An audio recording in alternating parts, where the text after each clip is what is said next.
La radio est une imagination. jërë ngeen jëf mbokk yi daal nag jàmm ci iRadio 90.3 ci Dakar 97.7 ci Thiès waaye itam ci internet bi ngeen mën ñëw teewlu ci www.emedia.sn e-sport couleur de la campagne électorale 2019 nañ ko doxalee xam ngeen ko samedi dimanche dañuy ñëw ànd ak 5 candidats yi wala bokk kenn ci seen membre directoire mu ñëw waxtaan ak ñun wax ñu candidats yi lu nu namm ci sportu Sénégal tàggat yaram lan mooy seen programme lan mooy seen gis-gis luñ ci war a yokk luñ ci war a defaraat bu fekkee jar na ko moo tax ñu ci ànd ak Babacar Ndofay Babacar maa ngi lay nuyu. maa ngi lay fay bu baax. yaa ngi si jàmm. sant yàlla bu baax. dimanche ak e-sport. waaw tey ci dimanche bi ni nga ko waxee ñu ngi nuyu ñi ñuy déglu ci iRadio 90.3 ak ñi ñuy suivre également ci emedia.sn mais du ñu fàtte surtout ñi ñuy ñu nar a seetaan bientôt. ci ITV nga xam ne commencé na phase test. Donc ñu ngi recevoir comme ni ñu ko defee woon fan yi passé tey ji ñu ngi am ci plateau bi benn membre directoire du parti de l'unité et du rassemblement. mooy parti wu candidat Issa Sall. Donc c'est la deuxième personne que nous recevons ci plateau bi tey dans le cadre de la campagne électorale. Kon nag ñu nar a waxtaanee comme ni ñu ko defee woon sur ci politique sportive bu seen candidat. ak lépp lu ci jëm li ñu waajal bu fekkee jox nañ leen réew mi buñ li ñuy dig mouvement sportif bi de façon générale.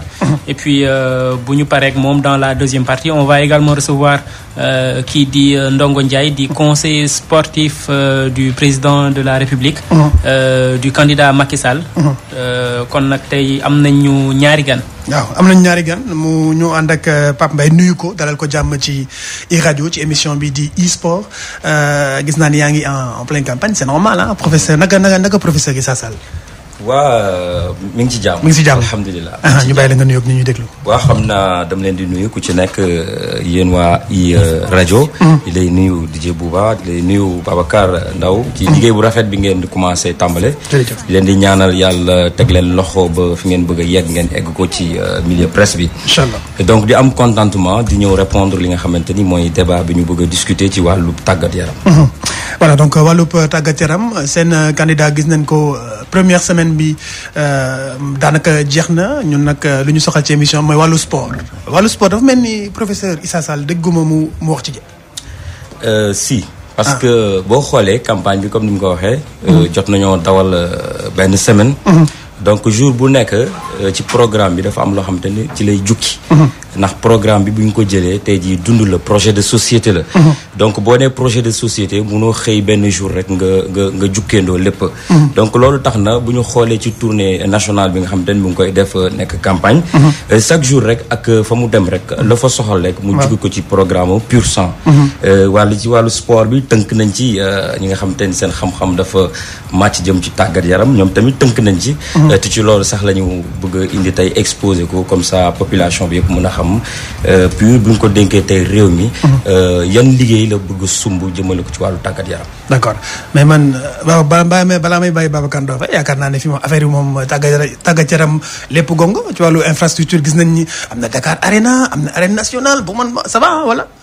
waaw soo xoolee xam nga état continuité la. tey boo xoolee les projets même bu dul ci côté sport lépp loo gis continuité la. tey bu ñu xoolee les infrastructures mën nañu wax ni ay projet la yoo xamante ni ku ci ñëw rek da ngay sumb loo xamante ni sa morom bu ñëwee eggale ko. wala sa morom bu ñëwee xool li nga xamante ni war na mën a def un plus mu def ko. waaye tey boo xoolee tey boo waxee ci côté infrastructure dëggantaan tey boo xoolee édifices yi gën a mag. mooy. Stade Léopold Sédar Senghor. tey bu ñu xoolee nekk na stade boo xamante ni yàgg na. tey ñun jeunes yëpp stade boobu moo yu mag. Marius Ndiaye peut-être barke démb lañ fi inauguré li nga xamante ni mooy Dakar Arena. te dinañ fi ñëw arène nationale bi dinañ ci ñëw yooyu yëpp. waaye nag balaa nga naan naam na nga fa nekk. donc bëri na yu bëri daal yoo xamante ni ci wàllu tàggat yaram. war nañ ko saytuwaat waaye tamit war nañ ci indi beneen gis-gis. ak beneen taxawaay. donc gëm ngeen ni ñii di. tàggat yaram les acteurs du sport war nañu nag gën a mën a dundee sport bi.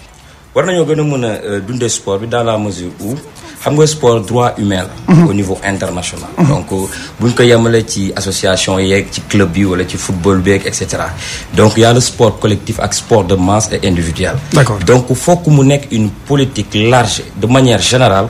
nga xam ne dafay touche képp koo xamante ni tey nit nga yaa ngi jublu ci wàllu Sénégal. d'accord parce que damay bàyyi Babacar Ndaw Faye mu dawal parce que am na question boo xam ne également muy yow Pape Mbaye muy Ndongo Ndiaye naa leen ko laaj muy wàllu le sport à l'école parce que dama jàpp ni quand même politique sportive c'est une chaîne. champion dañ koy fabriquer dañ koy tabax. te ñun bu ñuy nekk xale dund nañu UASU. mu nekkoon une politique en tout cas mu nekkoon le sport à l'école nekkoon ay compétition inter-école gars yi di ko dund et puis on a vu que beaucoup de champions tey boo xam ni ñoo xam ni UASU la ñu démarré en dehors de l'école on a vu que même dans les quartiers par exemple pour le basket il y avait le Rapatak Ndongo basketteur la xam na Rapatak donc voilà il y a beaucoup de terrains de basket un peu partout dans Dakar même dans les autres régions mais maintenant on voit que ni loolu jafe-jafe la espace am na au niveau même des écoles jafe-jafe espace pour ay terrain de sport am na problème donc je pense que avec Babacar Ndaw Faye dañ ci gën a xuus ci kanam Babacar. waaw mais xam nga nu ñuy def balaa ñuy yeggali balaa ñuy dugg ci tomb yooyu yëpp. suñu deuxième invité bi di Ndongo Ndiaye agsi na. dañ lay may nga jege si ni rek ñu may ko moom mu installé ñu mën a xuus ci waxtaan wi. Ndongo Ndiaye ñu ngi lay nuyu di la wax dalal ak jàmm. maa ngi lay fay mon frère. di jégalu ci xaw a tardé gi tuuti bi may jógee 14h mi ngi ma fekk tey Taïf donc un peu loin de Dakar donc xam nga rek les exigences de la campagne. Taïf yan infrastructure sportive ñoo fa am. balaa ñu commencé non bareegul nag quand même. comme xam nga moi je suis pas du genre à nous sommes des sportifs. xam nga sportif moom. wax li am rek moo fi nekk. donc nous ça c'est un résultat tu gagnes ou tu perds. donc quand tu me demandes quelque chose dama lay wax exactement ni mu amee y en a pas encore beaucoup mais quand même y a de bons projets pour tout le monde. d'accord kon nag ñu yeggale waxtaan bi ak Pape Mbaye.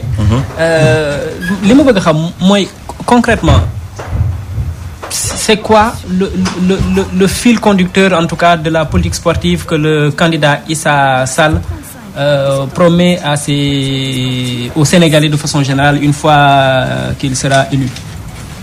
waaw xam naa di nuyu rek suñu naataango bi mu nekk un champion Ndongo di koy bëgg bu baax ci plateau bi comme ni mu ko waxee sànq Didier bu baax wax na ko mooy que ni tey jii li ñu njëkk xalaat ni ñun PUR ci programme PUR 100 bi.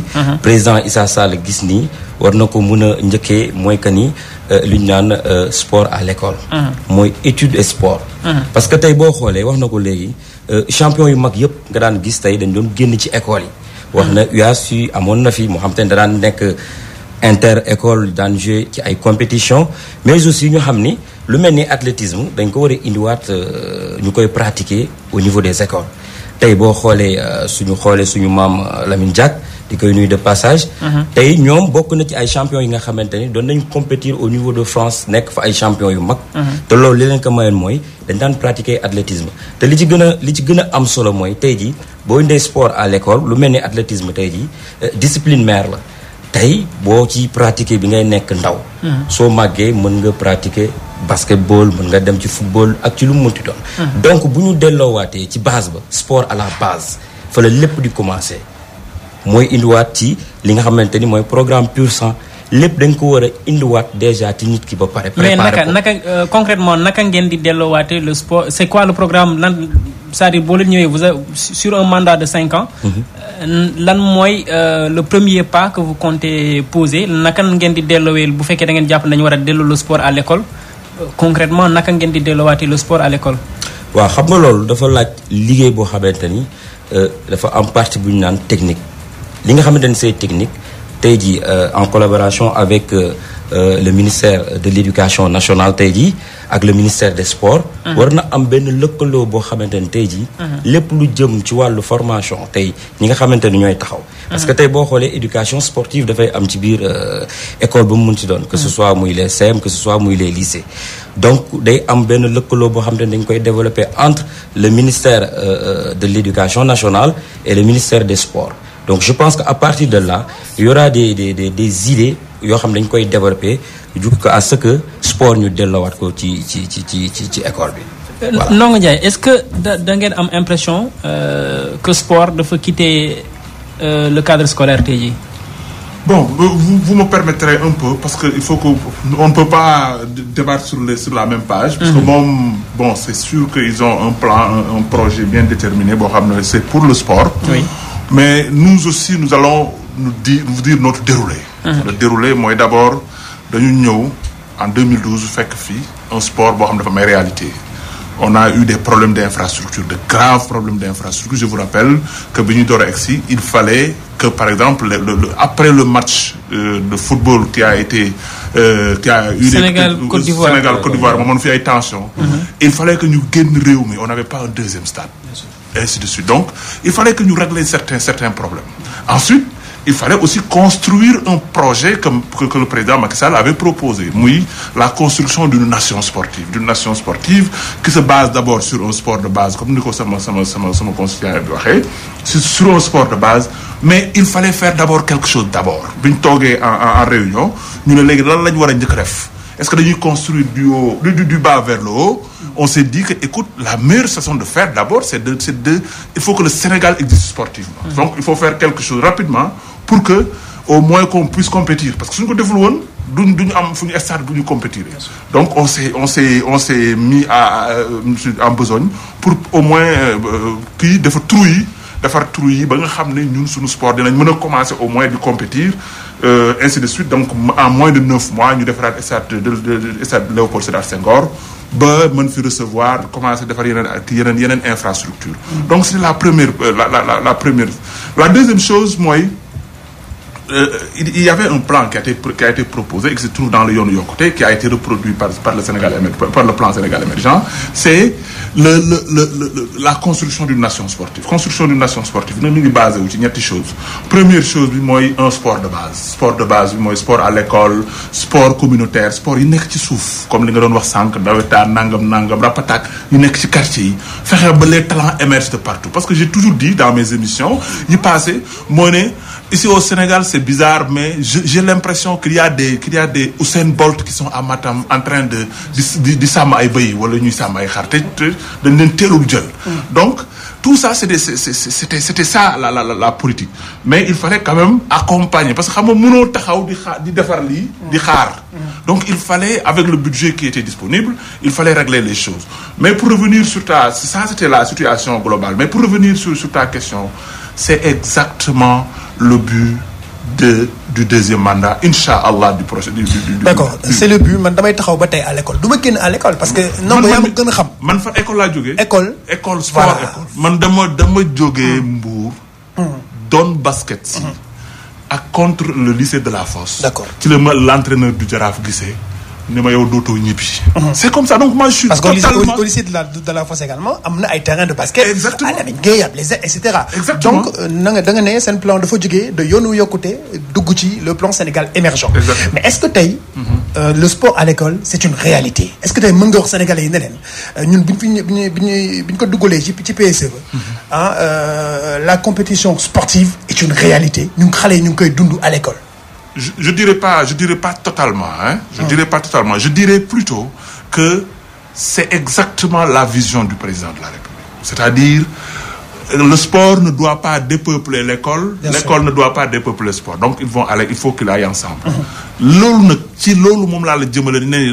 Il y a un projet déjà ficelé, avec des financements déjà trouvés, qui s'appelle une collectivité locale, un complexe sportif. C'est pour aussi répondre à la question de... Mais lors du premier mandat, qu'est-ce qui a été fait? Parce que il y a beaucoup de choses qui ont été faites parce qu'aujourd'hui, il y a quand même une renaissance. Le sport à l'école, c'était complètement mort, complètement. Aujourd'hui, il a été recréé une fédération même du sport scolaire et universitaire. D'accord. Qui fait qu'il y a une compétition. Mais à mon avis, man, personnellement, en tant que sportif, je dis que je dis que parce que même si vous avez une intention, il faut que, comme vous le dites, il faut que l'infrastructure existe. Parce qu'aujourd'hui, il n'est plus question qu'on construise un lycée sans un terrain multisport. Parce que, ça m'a connu, école, collège, récréation ñëw ci koñ ba di football beaucoup de Sénégalais ñu ngi koy dund. donc xale yi tey bu ñu amoon un terrain de sport à l'école. je suis pas ben du ñu jël pause génn ci. je suis parfaitement Monsieur Ndiaye, votre candidat a eu 7 ans pour mettre cela en place. Est-ce que du woon choix comme tu l'as dit commencer par le haut, commencer par les grosses infrastructures comme ni ñu ko gisee plutôt que de commencer vers la base? Est-ce que c'est pas un choix qu'il faudra assumer aujourd'hui? Non, on l'assume, hein. J'assume ma part en tant que conseiller du chef de l'État.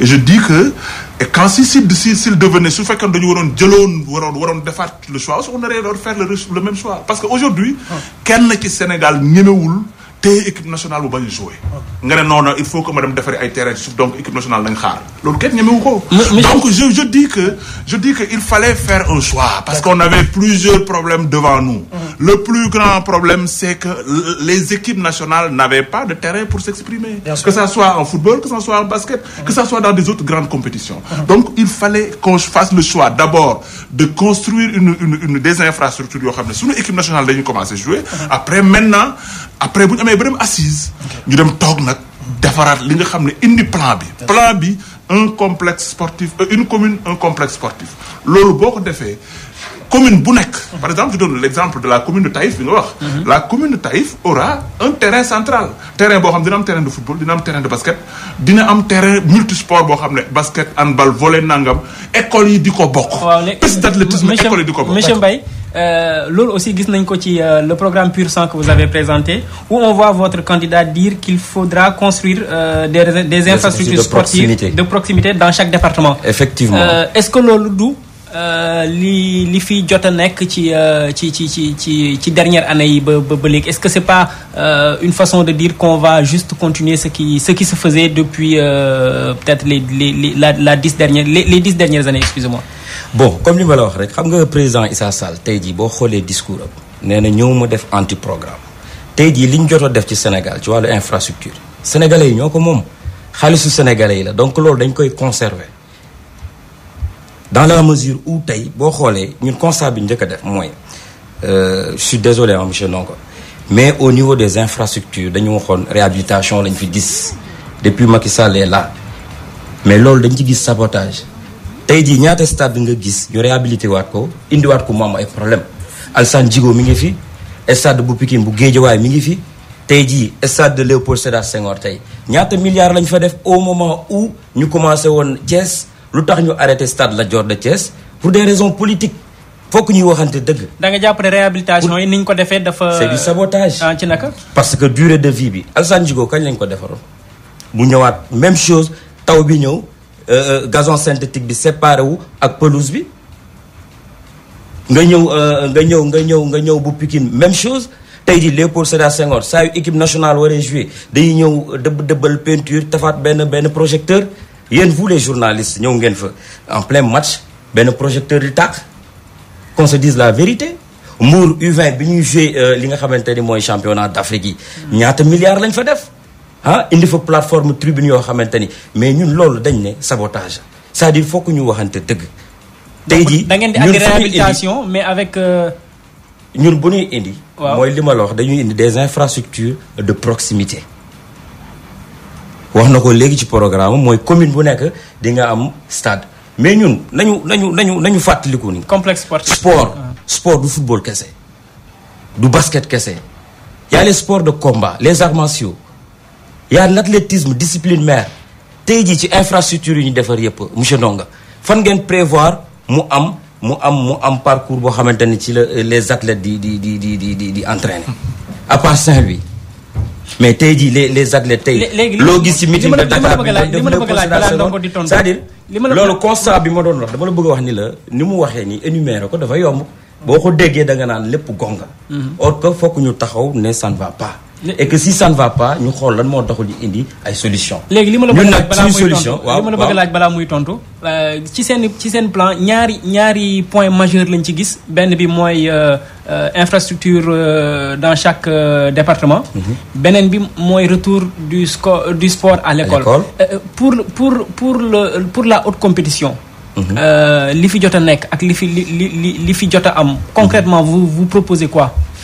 pour la haute compétition dañuy développer li nga xamante ne mooy contrat objectif négocié xam nga tey jii nii gouvernement Macky Sall tey dañ ne contrat de performance président Macky non candidat la comme ñëpp non je suis désolé mooy président ba léegi. donc candidat Macky Sall li mu fi indi mooy contrat de performance ba pare c'est sélectif alors inégalité dafa feeñ foofu tey PUR bu ñëwee dafay indi inégalité ci ban fànn inégalité la mooy du fédération yëpp tey jii da ngay gis bu dee football la tey bu waree dem campagne ay milliards lañ ciy xëpp mais da ngay gis tey benn discipline art martiale war a dem championnat du monde wala championnat d'Afrique du am ay ticket d'avion est-ce que da ngeen di andi égalité entre toutes les fédérations est-ce que loolu concrètement mën na nekk. selon discipline bu nekk par rapport ak niveau fi mu toll. mais est-ce que du mooy ñoom contrat d'objectif négocié. est-ce que du mooy ñoom li ngay ŋàññi est-ce que du mooy ce que tu répètes dans une autre forme. en réalité négocier ça veut dire tey dafay am benn cahier de charge boo xamante ni. fédération yi c'est-à-dire faut que ñu organiser leen. li ñu leen di organiser mooy dañuy waxtaan ak ñoom diisoog ñoom mais tey jii ku ci nekk tey am na ci fédération yoo xamante ni tey boo xoolee ci wàllu arts martiaux yi judo mooy fédération mère mais tey boo xoolee lu mel ni taekwondo tey jii bi mu nekkee ci discipline olympique yàgg na doo ko comparer ak li nga xamante ni moom mooy karaté mi ngi doogay dugg ci discipline olympique c'est-à-dire y a des paramètres techniques yoo xamante ni yooyu ay réglages selon les gens yi nga xamante ni tey ñu ngi évoluer dans ce monde mais li ma la mën a wax mooy. domination football ak basket lan ngeen ci andi concrètement c'est-à-dire dama gis mu mel ni da ngay ŋàññi le fait que football di capter plus de ressources c'est bien ça loolu pour dindi ko même ressource boobu moom bi mu ñëwee dafa ne 1% du budget national daf koy def ci sport non yegguñ foofu yaa ngi dégg xam nga yegguñ foofu c'est-à-dire dama la bëgg a wax ni la tey campagne match de football bu amee ay milliards lañ ciy xëpp ay milliards yu dul jeex loo xamante ne tey jii. xëy na parce que moo gën a intéressé nit ñi am déet. mais est-ce que milliards boobu dañuy bàyyi pour 2 matchs qualificatifs yooyu rek ñu xëpp ci milliards yi. wala dañuy ñëw accompagner suñu championnat national ak suñu championnat professionnel. defuñu ko.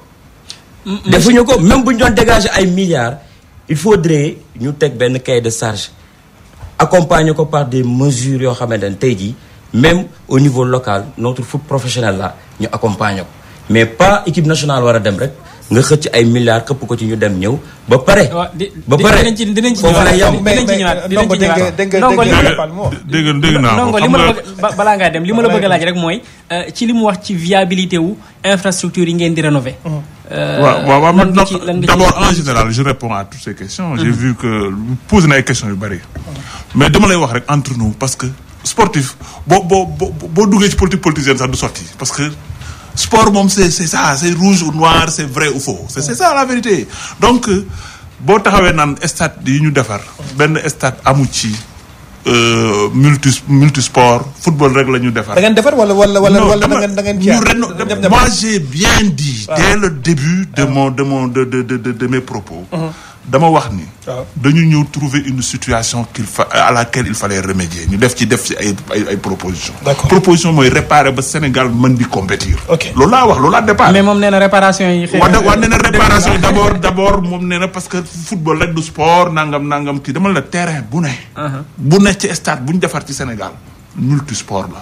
am na piste d'athlétisme am na terrain de basket à côté am na yeneen discipline yu ñu fa mën def am na sax benn truc boo ci biir boo xam ne boo fa demee dinañ fa mën def lutte dinañ fa mën def.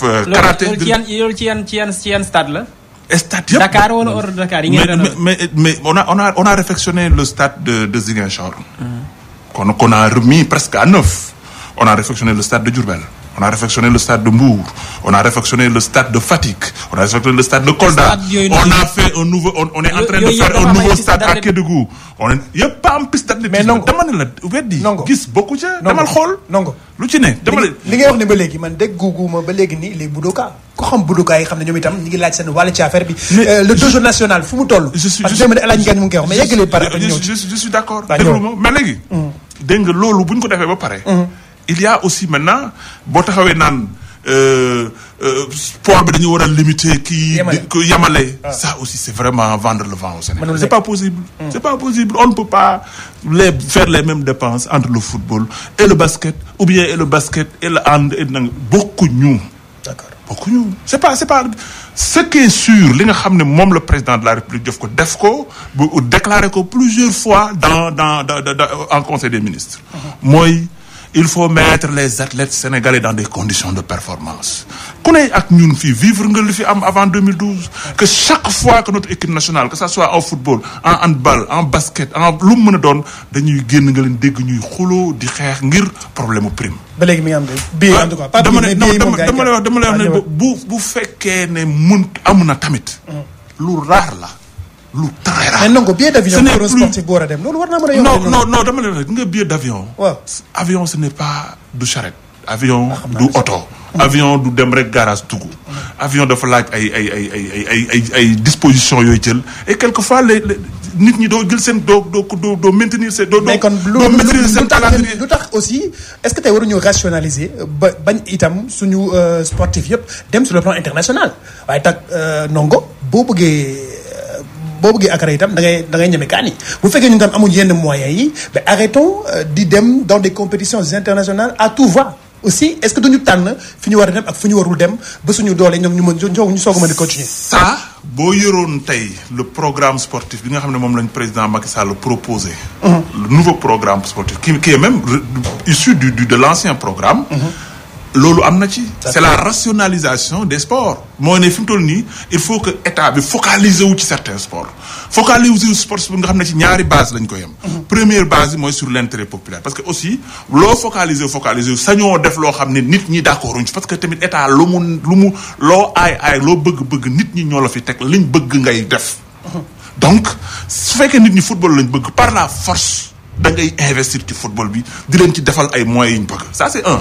La deuxième chose mooy nga investir ci sport yi nga xam ne da nga ciy gagner loolu mooy deuxième critère bi léegi nag bu ñu ko defee noonu on va faire un rétréci diminuer les dépenses yi nga xam ne amul njëriñ fexe ba nga xam ni aussi di joxe ay critères ne ku ci bëgg a bokk li ngay def pour améliorer pour am say points. mën a dugg football moo indi fi dara. lan ngay karatéka yi ñu ngi indi. judoka yi ñu ngi indi. non mais nango bu fekkee li ngay wax ni soo toppee ci sa logique mooy nanu encourager nanu jàppale ñi indi raaya ñi indi médaille ci réew mi. karatéka yaa ngi indi. non dama ne la dama la jox ñaari critères.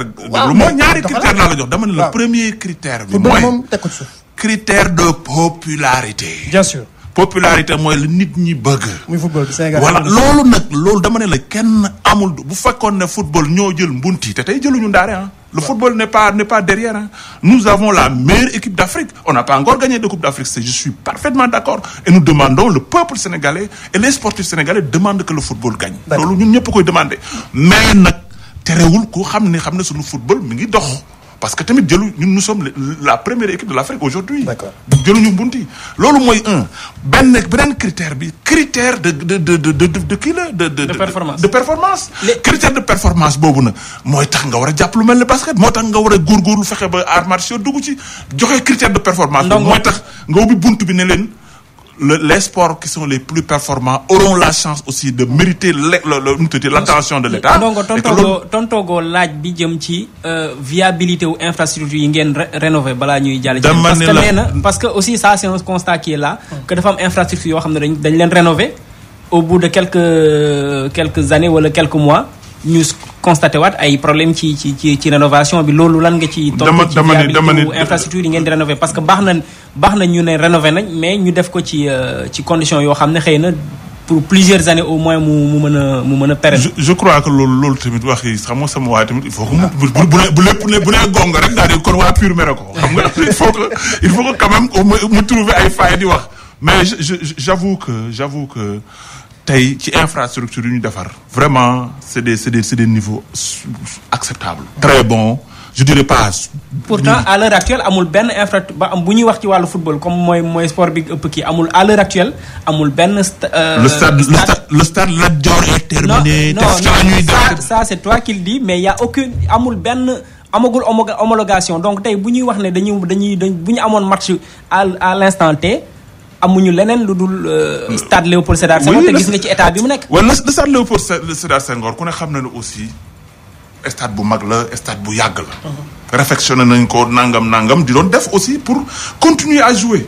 il faut aussi ngeen fàttaliku démb fàttaliku ne. mais réflexion yi continue da ngay ñëwaat ci li muy ñëw parce que mooy réflexion yi dañ koy ñab-ñabal rek. pour ñu mën ci jouer du ñab-ñabal xam nga réew boo ci nekkee aussi sport yi demandé te sport yu bëri foo xam ne dañ fa war a jouer benn match ñu di fa jouer ay 3 wala 4 matchs par jour loolu aussi stade yu bëri moo leen teg ay suffisamment de pression ba que durée bi ñu war a am duñ ko am loolu rek moo fi nekk mais amul benn stade boo xam ne bañ ko paree waa FIFA waa FIFA ñëw ñu fi def seen homologation muy stade bu Mbour muy stade Ziguinchor muy stade Léopold Sédar Senghor wala yeneen yi nga xam ne noonu la mel ay instances internationales yi ñoo ñëw homologué ko mais nag. non Sénégal amul stade bu FIFA homologué en dehors de Léopold Sédar Senghor à l'heure actuelle. waaw mais d'accord ma tax ma ne la bi ñu demee au fil du temps da ngay dem ba affaire yi di yàqu parce que tout simplement au lieu que ñu kii fa tu joues. kan da nga jàpp ne yàq bi du defaraat bu bon.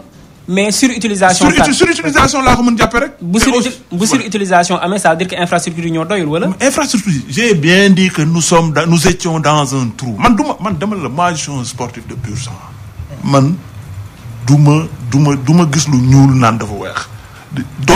doyagul woon on a fait des grands pas. mais il reste de grands pas à faire ça on n'en disconvient pas aujourd'hui buñ dee nawetaan nga xam ne par exemple il y a au moins 4 wala 5 wala 6 wala 10 zones ñoo xam ne ñooy partager benn stade di partager benn stade ça veut dire quoi ça veut dire que ce n'est pas possible que stades yu nekk dans des bons états parce que stades yi ni ñu mel mook ay kii ñoo yam mook ay néeg ñoo yam si c'est over-utilisé donc on ne peut pas espérer que stades yi dinañ nekk dans des conditions de performance. alors Pape Mbaye waaw man li ma la bëgg a laaj balaa ngay sànni xeer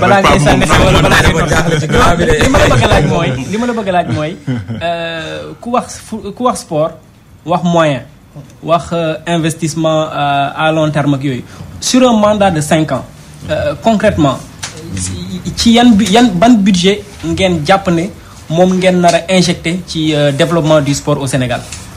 waaw xam naa balaa ma yegg si ci budget bi parce que aussi tamit du ñu jàll rek dem parce que sénégalais yi ñu ngi ñuy déglu bu baax. tey jii nii sama grand bu ne moom sportif pur sang la. man ñun tamit pur sang la ñu ci ay sportif yu mag tey jii. ñun ay sportif lañ non seulement mais ay encadreur lañ ay coach lañ en même temps donc tey waa Guédiawaye waa Amadou Bari ñu ngi ñuy déglu 2 ans lañu ko defaree stade ba pelouse ba daal di loolu daal di tëmb ci biir ndox ma stade maître Babacar Seye bu Saint-Louis même chose donc même boo waxee dañu prévoir pour les autres disciplines ñu fay def seeni compétition tey athlétisme ñu ngi may déglu mais championnat nationaux yi ñu fiy def à part Mbour Saint-Louis à part Mbour bu ñu koy def Saint-Louis au lieu de 12 pistes 6 pistes la yi am donc compétition boobu. bu ñu ko fay def ça va tenir ça ne répond pas aux normes. xam nga tey mi ngi wax performance ni sport dafa war a am retour. damay ñëw ci financement boobu nga wax tey. tey pour ñu def ay performance tey en tant que encadreur mais dañ la wax am na yoo xamante ni c'est interne. yoo xamante ni dafay dépendre ci volonté athlète bi wala ci volonté sportif bi. mais dafa am leneen loo xamante ni sont des trucs yi nga xamante ni c'est externe mooy ay infrastructures yeeg encadrement beeg et cetera mais infrastructure yooyu mu wax tey jii nii un Sadio Mané tey bu nekkee à l'étranger di briller mu ñëw fii du gis parce que lan la c'est-à-dire pelouse bi ne répond pas aux normes. pelouse bi et on a dépensé des milliards. bi ñu ñëwee dañ ne ban kii la Brésil lañ ko jëlee tel type de gazon la et cetera et cetera Sénégalais yi gëm loolu jàpp dépensé nañ ko beneen bi ci des mooy. mi ngi ne football dañuy xool ci critère popularité beeg yooyu mais c'est normal football tey que muy basket par rapport aux autres disciplines donc mën naa wax ni ñu tollale leen mënta ne mais dama ne la manière bi ñuy financer seen politique sportive moo jaarul ci yoon. waaw léegi wax ñu yow. parce que tey lan ngeen di tey ci football waxoon naa ko te da ngeen ko bàyyi tey ci football bi mais da ngeen di jël ay milliards këpp ko doon te championnat du Sénégal baa ngi fi. Pape Mbaye même boo leen demoon ci base bi nekk suñu sport lan ngeen di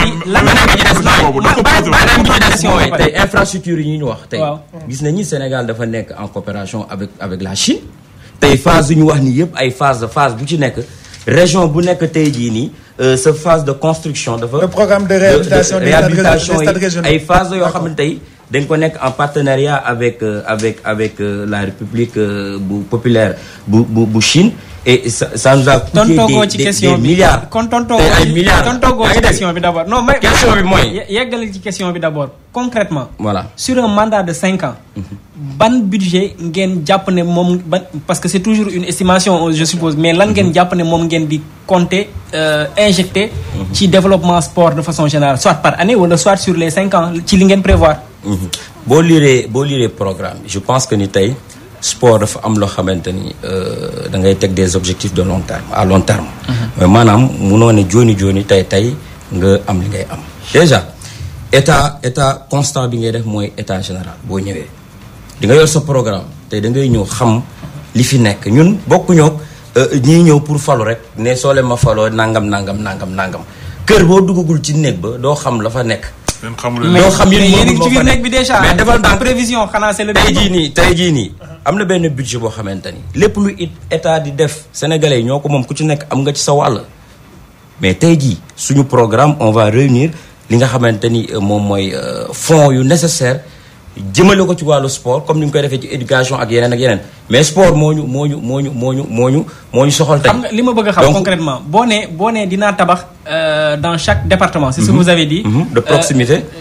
di ngeen tabax infrastructure sportive de proximité c'est ça. Voilà. di ngeen xam à peu près. mais pour chaque infrastructure bu nekk li ngeen ci bëgg a injecter comme budget.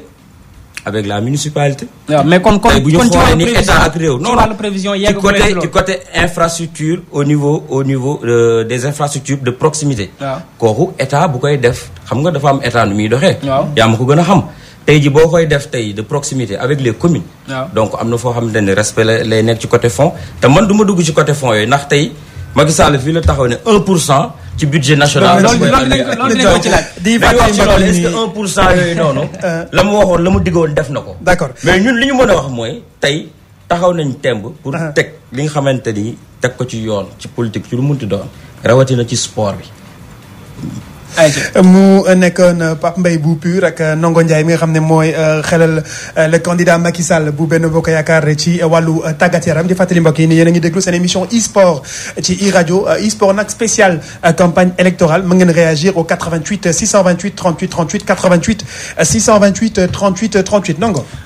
da nga dégg nga je suis interpellé donc li ma ci wax rek. mooy ne. ce qui est fait en sport sérieusement man li ma wax li ñu defagoon ci sport lu ñu investir ci sport. entre 2012 et 2019.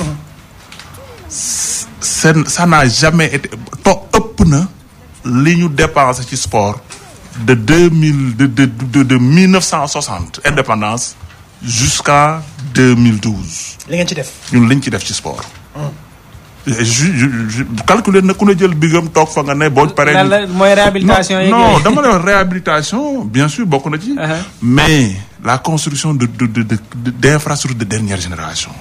que ça soit l'arène nationale que ça soit le Dakar Arena. La mise à niveau dans les dépenses parce que président daf ne athlètes yi nga xam ne. ñuy jóge Sénégal équipe nationale yi nga xam dañuy jóge Sénégal équipe nationale bu mu mën a doon. parce que leneen nit di dem te demul ci turu état bi parce que ça existe quelquefois bala ngay déclarer da ngay dem participer ci il faut que nga waxtaan ak ministère bi bañ homologué ko préparer ko ci budget bi déwén ñu bàyyi la nga dem.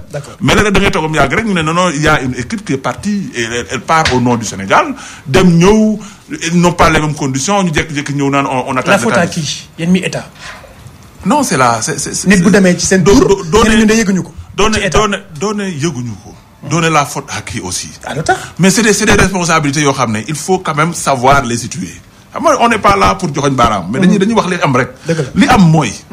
aujourd'hui li état Sénégal di dépenser ci sport. romb na buy sori le budget d'1% qui a été dit.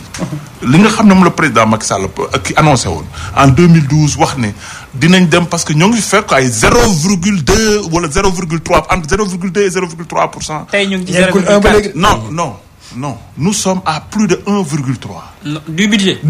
non le budget non xoolal non damay bul jaawalee.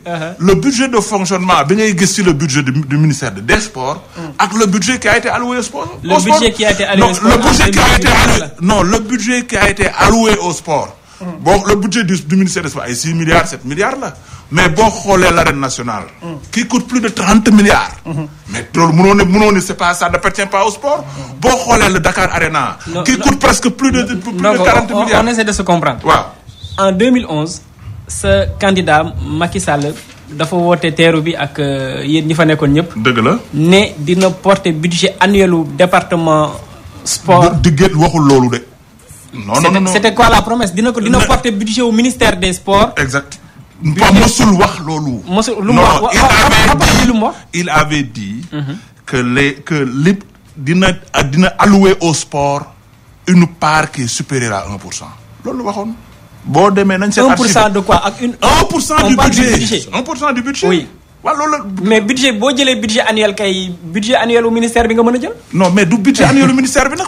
parce que xam nga moo tax il faut réew nga comprendre ko. dafa am ay projets sportifs yoo xam ne budget ministre sport bi du ko ministère du ko kii c'est le plan Sénégal émergent qui le porte. ñaari tali Linguère xam naa ne bu defoon nag est-ce que am na 50 personnes comme Demba Diop ñoom Ndongo mais Ndongo Demba Diop nañ ci ñëwaat sax parce que j'espère que on va retrouver le stade Demba Diop j'espère que nañ ko retrouver très bientôt parce que ñaari tali Linguère tey boo ko déggee ca stade Léopold Sédar Senghor day xaw a doy waar. le stade Demba Diop va être refait. Avec des normes yoo xam ne des normes de. refait par la FIFA wala. non parce que c'est le président de la fédération a déclaré récemment. refait comme mën a doon.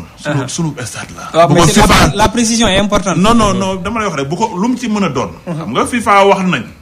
fédération peut-être wax na.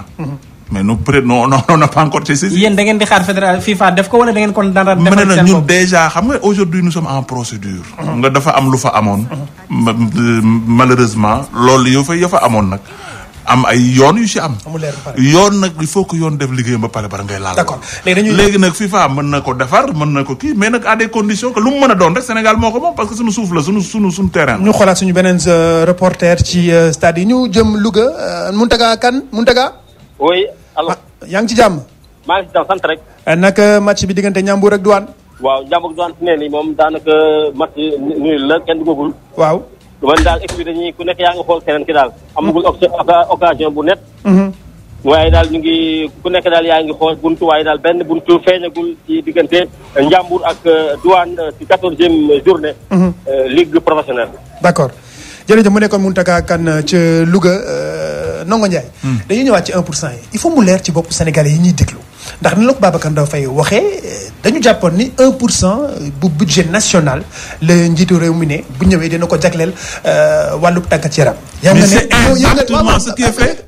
loolu lañ def. waaw. non loolu lañ def tàggat yaram lañ ko. 1% de quel budget. 1% du budget national. waaw c'est la ñu def le budget national qui est à combien. le budget national qui a plus de 2000 3000 4000 milliards. 4000 milliards pour 2018. waaw. léegi en 2018. waaw. enfin pour l'année 2019. waaw c'est les prévisions disent 4000 milliards. waaw d'accord. Pour l'année 2019. waaw. le budget qui a été voté au ministère des sports est de 15 milliards pour que nga egg 1% faut que nga egg 40 milliards. léegi nag loolu laa lay leeral. waaw dama ne la du investissement yi ñuy def yëpp le ministère des sports di porter. am na investissement yoo xam ne dañ koy def ci sport. waaw yoo xam ne waaw baal ma 2019 c'est le stade olympique. dañuy dem Marius Ndiaye Sékou. waaw Babacar Ndao. yaa ngi ci jàmm. ça va alhamdulilah. lu xew ca Marius Ndiaye. waaw Marius Ndiaye nag jamono ji may wax ak yow poule A bi mooy joué diggante AS Douane mi nga xam ne moo féetee ci ñeenteelu place bi am lu tollook 5 poñ. mooy dalal kii di AS Thiès am ñetti poñ rek AS Thiès ci 3 journées ñu jot a amal yëpp gañëw ci benn dañ koo daan yëpp. d'accord jamono ji nag mooy jongante ak kii nga xamante ne mooy AS Douane ñu ngi ci ñaareelu quart-temps bi. jamono ji nag kii di AS Douane moom moo ne lu tolloo ci 22-17 nag li des ci deuxième quart-temps bi ñu mi-temps nag ay 2 minutes yooyu la rek waaw loolu moo am fii ñu fàttali ne rek victoire yi match yi nga xamante ne jot na fee am. ci wàllum jigéen ñi ki nga xamante ne moo daan USEPT bu Thiès 67-43. USEPT nag bii mooy ñaareelu défaite boo xamante ne am na ko ci saison bi ñoom ay promis lañu ci wàllum jigéen ñi. ci wàllum góor ñi ville de Dakar kii di US Rail moo ko daan 62-45 jamono ji nag comme ni ma la ko waxee kii di AS Douane ak AS Thiès ñooy jongante mu nekk ci boobu moo nekk poule A. ci poule B bi la poule A sax moom la US Rail moom mi ngi nekk ci poule B bi ci poule B bi US Rail moo mujj tey nag am na ndam ñaareelu ndamam ci saison bi. d'accord ñu nekkoon ca Marius Ndiaye yaakaar naa ni Marius Ndiaye moom Ndongo Ndiaye miin na ko lool sax j'espère que dina bokk ci programme de réhabilitation bi ndax waa Ndakaaru nam nañu Marius Ndiaye ba woon. oui le stade Demba Diop en gros parce que le stade Demba Diop ci la Marius Ndiaye bokk. donc danañ ko def norme de ville xam nga stade dafa am ñaari façon stade. stade boo xam ne boo koy def ci biti am na stade boo xam ne boo koy def ci ginnaaw dëkk. lamb dootu fa amate. non du ay affaire u lamb ak yooyu lamb suñu yëf la lamb moom fuñ ne war nañ ko fu mën def. donc li ma laaj dafa leer. ndax lamb mais ñun defal nañ fu lamb war a bëri. jeex na loolu le problème laay rek. man damay ñëwaat toujours ci kii pour leeral. waaw en 2011. ce que le candidat avait promis c'est que le budget du département des sports dina yegg d'ici à 2017. parce que boobu période boobu on était sur la promesse d'un mandat de 5 ans que dina yegg d'ici à de 2012 à 2017 dina yegg 1% du budget. Donc on parlait il a bien précisé, il a bien parlé du budget du département des sports. On est en 2019, le budget pour l'année 2019, le budget qui a été prévu est de 4 000 milliards. 2012 ba tey ji amul benn yoon bu budget département des sports egg 0,5% bu budget ministère des sports. Ça c'est un constat qui est là. waaw déglu léegi nag xam nga wax naa ko répété ko waaye dama bëgg nga may ma xel te déglu ma te Sénégal yi ñuy déglu may ñu xel te déglu nu dama ni président dafa promettre ne 2002 c'était en 2012. 7 mars 2011 voilà 7 mars 2012. ci la promettre ne. Le budget dina ko yëkkati dina yëkkati ci budget dina def ci sport plus de 1% du budget. dina def ci département ministère des sports. non musul tudd xam nga sax musul tudd sax ministère des sports.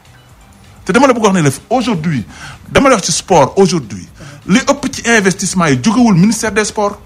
aujourd'hui stade yi ñu mag yi ñuy defar benn jógewul ci ministère des sports muy le Dakar Arena.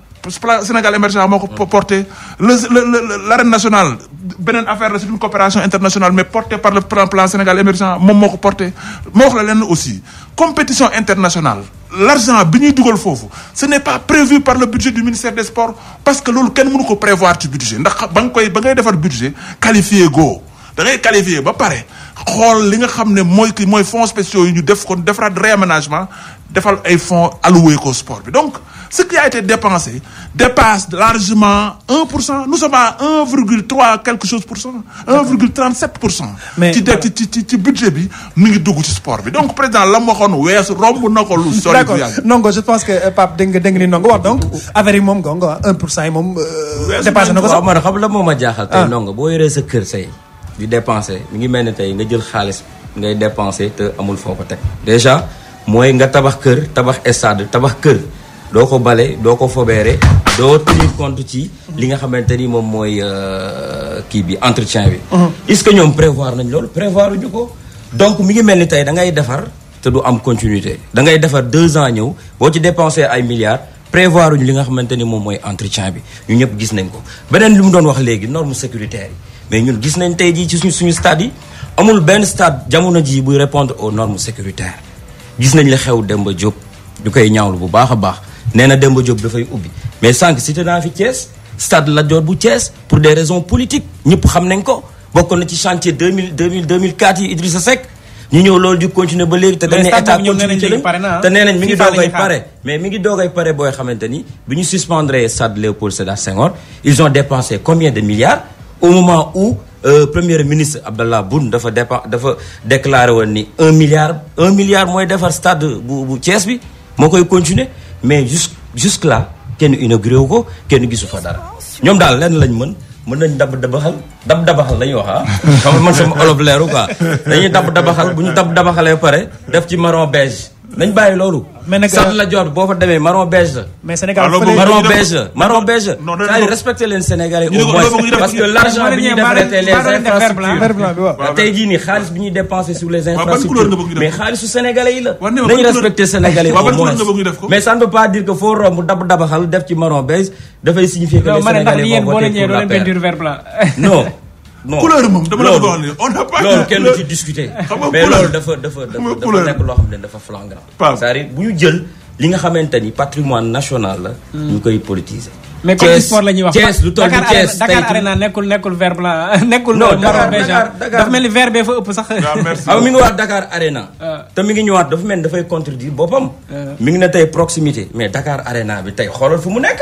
Diamniadio soriwul nag yow tamit. non xoolal fu mu nekk aux alentours lan moo fa nekk pour l'instant te lii urgence la. mais Diamniadio non urgence boo koy def.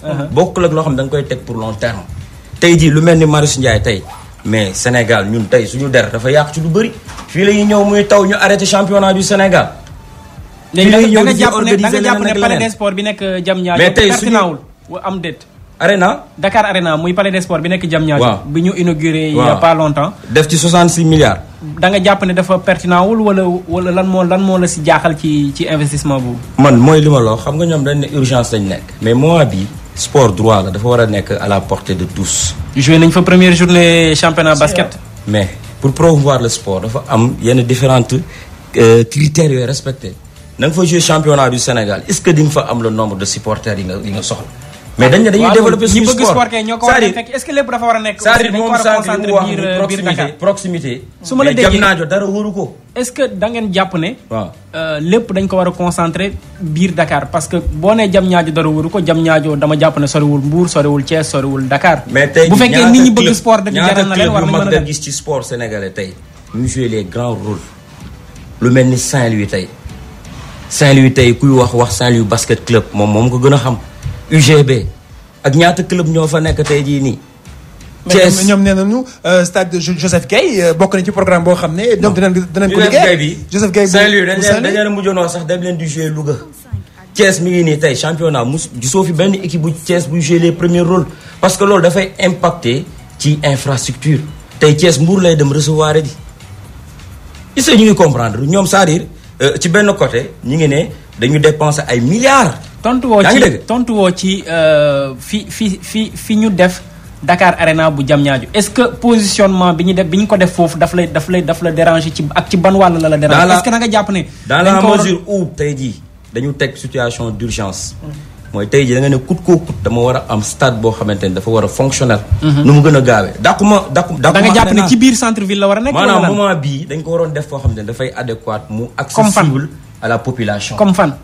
mënoon nañu ko def Thiès.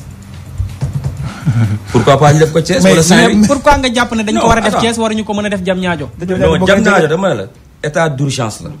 xam nga tey boo ko defoon Thiès y a des clubs yi nekk foofu. c'est accessible à la population. Diamniadio ku fa dëkk jamono ji may wax ak yow. mais ñi dëkk Diamniadio kay ñu ngi lay déggee. non fu ñu def arena bi yow tamit man bañu ma construction arena mais dama la wax ne. y a des mesures d'urgence. dafa am ay mesures d'urgence ak priorité. mais ñoom dañuy jaawale malheureusement priorité ak li nga xamante ni moom mooy li ñu war a def. d'accord donc raison pour laquelle tey moi je pense que milliards yi def nii yëpp c'est beau à nga dégg li ñu ne def nañ milliards def nañ extra.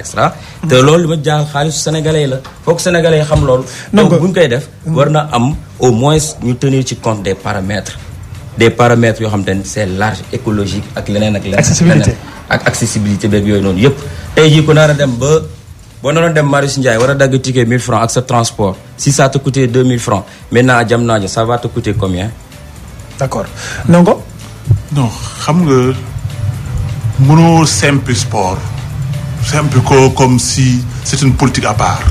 nous avons une politique cohérente. une politique di construire Sénégal gépp construction Sénégal bépp nag il y a des centres qui sont en train de naître. centres yooyu ci la Diamniadio bokk. te vision boobu moom le président de la République am muy defar. benn centre boo xam ne fa la lépp daf fay am Sénégal bi ñu fi ñëwee en 2012 on a eu des problèmes pour recevoir bi ñu gagné en 2015 la Coupe d'Afrique les Lions le président a dit que ce n'est pas normal que aujourd'hui Lions yi dem à Yaoundé gagné ñibbisi te ñu wóor na ne ñun on ne peut pas abriter un match officiel parce que amuñu fu ñu leen abriter il faut faire quelque chose de grand à la hauteur des performances sportives yi nga xam ne moom la basket bi indi 66 milliards tuuti na ci basket bi mérité nañ 1000 milliards parce que li ñu gagné li ñu def ci réew mi mérité nañ lu toll noonu te stade de te lu ñu def foofu Dakar Arena ba il faut aussi mu leer ko ni nit ñi ñu xam ne du basket dong lañ fay def sport yëpp lañ fay mën a def ensuite ak aussi les événements culturels c'est du genre Bercy c'est que nag sport boo fa moo fa am priorité mais loolu lay jëriñ li am solo. mooy ne aujourd'hui nous avons construit des plateformes tey lu nu neex invité ko. nous sommes en train de construire une nation sportive qui peut inviter le monde. te loolu ci la le comité olympique international basé wu. ba jox ñu ne ba Jeux olympiques xoolal gis nga xoolal ñooñu ñoo gën a exigeant. ci li yàlla bind. moi je faisais partie des gens yi doon travailler ci dossier yooyu. mais ils sont extrêmement exigeants. il na xoolal seen yoon newul ci ay gouvernement seen yoon newul ci kii fi lañ lay demander lu leer la A ou B tu réponds pas ñoom ñu jël seen décision.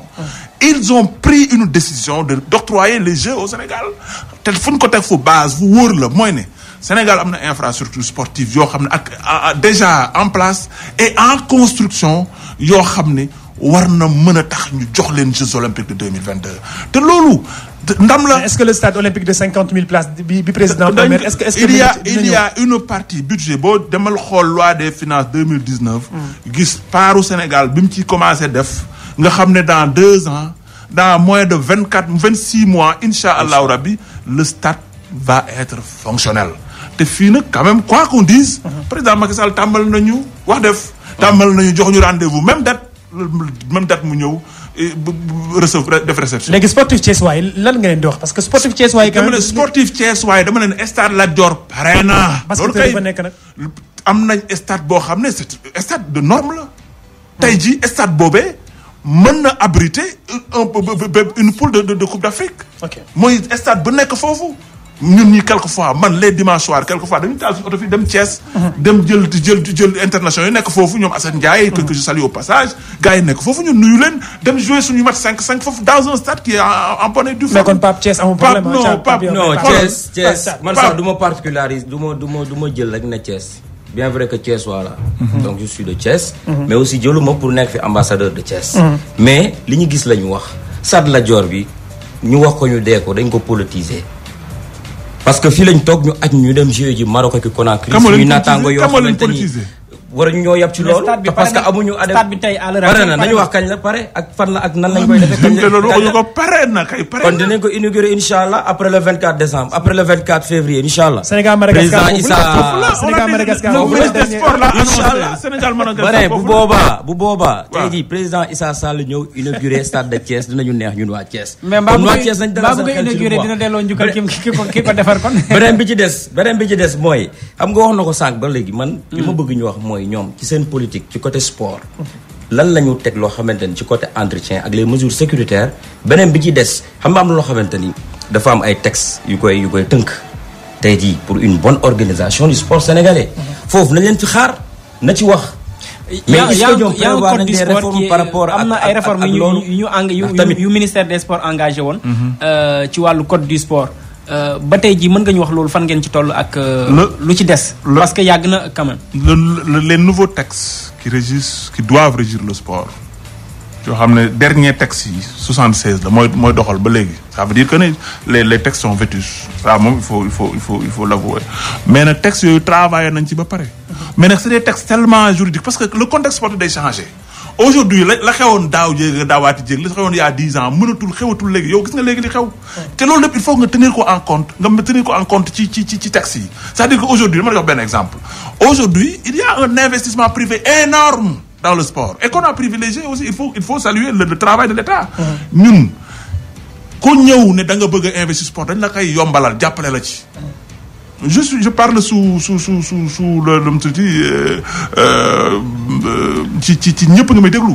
donc dama lay wax ne il y a beaucoup d'investissement tey li tax ma naan la taxi yi mënoo ci gaaw il faut nga def ci ndànk mooy dafa bari ay réalités yuy changer di ñëw. tekk par exemple ma jox la ay école de sport yi école de basket école de football école de kii yooyu il faut nga régir leen. te loolu demoon nañ ba nga xam ni war a génne taxi yi yooyu réalité ñëw ñu ne taxaw leen def leen daal. bala ngeen di dugg ci kii di defar ay textes yoo xam ne dañ naan textes yi matul il faut que ngeen xool un statut juridique bu ñuy jox les écoles de football. Un statut juridique à donner aux écoles de basket. En général, aux écoles de circuit, statut juridique le formateur, statut juridique de l'entraîneur, ainsi de suite, ainsi de suite. Donc, c'est des textes qui ont été proposés, améliorés et bien en place. Et aujourd'hui, les textes sont bouclés. Il y a une primature.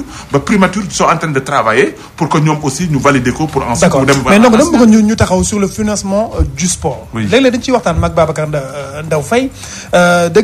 Souvent, le ministre des Sports, dans la fédération également, nous avons outils moyens. Babacar dem rek mu wax ne ma tey bu fekkoon am na nu ñu doxaleeg les entreprises privées yi fi nekk nga xam ne tey ñu yombalal leen peut-être un côté sur le plan fiscal am lu leen yombalal ñoom itam dinañ sawar investir également sur le sport national sur le sport sénégalais ci seen politique sportive financement des sports yooyu fédération yi wuti moyens yi ci yan anam. xam nga ci fédération dañu am liaison ak l'État du Sénégal. État daf leen déléguer pouvoir. ci délégation pouvoir dafa am responsabilité yoo xam ne. ñoom ñoo ko moom. te responsabilité wut financement ci la bokk. wut financement bi nag mooy mais il faut innover il faut trouver les moyens damay jox benn exemple. Aujourd'hui la création d'une popularité sportive mënoo wax kii mi may wax fi ne ma ab équipe sax du ma tudd tur parce que bëgguma tooñ mais dama ni. Équipe bi ñoo ngi koy seetaan muy jouer parce qu'il y a 50 personnes. Mais ça, c'est la faute à qui? C'est pas la faute à l'État. Nous, on ne peut pas aller animer les stades, on ne le fait pas. Ce n'est pas notre job. C'est le boulot des fédérations, c'est le boulot des ligues, c'est le boulot des équipes. Ñoo war a dem rendre leur sport populaire. Ça, c'est une responsabilité. Loolu nu ñu koy defee mooy gis nga sport léegi ni homme politique mel la mel. Un club sportif, c'est comme un homme politique. Tu dois te rendre populaire. Je donne un exemple. Moi, j'ai fait dem na benn forum bu ma doon animé ci benn club bu mag dama leen doon parce que moi aussi j'ai été formé en marketing des sports. bi ñu kii dama ne leen gis ngeen yéen da ngeen a dem yéen vous n'êtes pas accessible. mu ngi mel ne homme politique bu dëkk ci quartier bi rek. du wax ak kenn du tudd kenn. heure bu am bu élection jotee rek mu génn talal loxo ne watal leen mais les gens vont te tourner le dos. Il faut que ñu lay gis d'abord bu dëj amee ci dëkk bi nga génn. bu inondation amee nga dem wane équipe bi nit ñi di xam ne équipe bi dafa war génn. ñu gis ko kër boo dem photo équipe bi dafa war a dem. il faut que la population locale sente que équipe bi dafa bokk ci suñu société dama la joxe exemple yu ndaw demal à Marseille mais une équipe. ki nit ñi dafa bokk ci seen dundin bu Marseille di jouer dañoo xam ne dëkk bi bu problème amee aussi l'Olympique de Marseille sort xam ne lii tey bu kenn dëj bu mag amee ku faatoo ñu takk seen brassard bu noir wane ne tey seen ñoom ils sont en deuil. Ça montre qu'il y a une parfaite liaison entre les clubs ak la population te loolu mooy une partie des financements. mais ni ñu mën def ba mën a ñaax les privés ñu jël seen xaalis dugal ko ci tàggat yaram. aujourd'hui privé moom dama la bëgg a wax nii. il faut les intéresser fu mu dugg xaalis privé amul kenn du ko ñaan. nga baal ma ci publicité. waxuma ñaan mais il faut les intéresser non. intéressé bi dama ne intéressé bi mooy lan. ce sont les sportifs eux-mêmes. oui les clubs les ligues les fédérations qui doivent intéresser aujourd'hui. Le président Saër Seck a intéressé un grand sponsor intéressé na xam nga lu tax mu wan ko dafa dem créer benn plateforme wane ni mën na indi télévision wane ni ils vont créer du spectacle ba kenn ñëw nangu ci dugal 500 millions loolu noonu la ñuy def c'est comme ça ce qu'il faut faire aujourd'hui loolu nag état mënu ci dara. On ne peut pas parce que ñun tamit taxes yooyu ngay wax. parce que man je suis sportif su ma sañoon on a 1000 milliards de sponsors par année. Mais défiscalisation dans le sport am na ndongo aussi on en parle et réalité la aussi. mais dama ne la xoolal mën na am fenn mën nañu am ay gestes yu ñu mën def. c'est possible c'est possible j'encourage. mais nag quand même il faut savoir que mënuñu défiscaliser le prix parce que boo ko defee da ngay indi problème. léegi Pape Mbaye li ma la bëgg a laaj mooy benn bi ci wàllu toilettage des textes comme on dit. Il y a un code du sport qui est là qui est presque validé. dégg naa la ngay waxu texte également. est-ce que loolu du ñu yóbbuwaat ci benn éternel recommencement wala yéen li nga xam ne moo fi nekk en cours de validation moom ngeen di valider benn yoon rek ñu jàll ci leneen wala da ngeen ko nar a jëlaat ñu nar a passé waat circuit pour retoiletter waat les textes dont on parle. Concrètement sur les textes qui régissent le sport au Sénégal c'est quoi la position du waaw xam nga jusqu'à la preuve du contraire par respect wax na texte yi mais ñun gisaguñ texte xamaguñ aussi tamit ñi nga xamante ni ñoom ñoo tënk les textes parce que gis nga dafa am kilifa gu mag suñu Cheikh Ahmed Tidiane Sy Al Maktoum nee na fas bul ko jox sa xarit jox ko xaritam ki ko moom sport bi nañ ko delloowaat gis nga Sénégal par respect on a les meilleurs formateurs les meilleurs techniciens mais tey jii maanaam gëdd gi ñu leen war a jox tey ñu xalaatal sport sénégalais loolu dafa des. loolu nag tey jii booy wax ci sport foog nga woote ñi nga xamante ni vraiment ñoom la seen xam-xam màcc ci wàllu sport boobu noonu. ça veut dire que xaatim ko teg ko. ça veut dire que kon processus bi dañ ko nar a en matière de réflexion en tant que journaliste yaa ma gën a xam tey jii même bu dul ci sport sénégalais li ñuy def ci séminaire tous les jours bul xam ñaata la bind tënk def document texte par jour ñaata ngay dem reportage ci hôtel de la place yi dañuy bind dañuy teg bien conçu des documents mais xam nga suñu problème ñu appliqué ko teg ko wax ji dafay yomb. nañu woo ñi nga xamante ni ñoo yëngu ci sport bi moom maa ngi koy remercier parce que di koy encourager.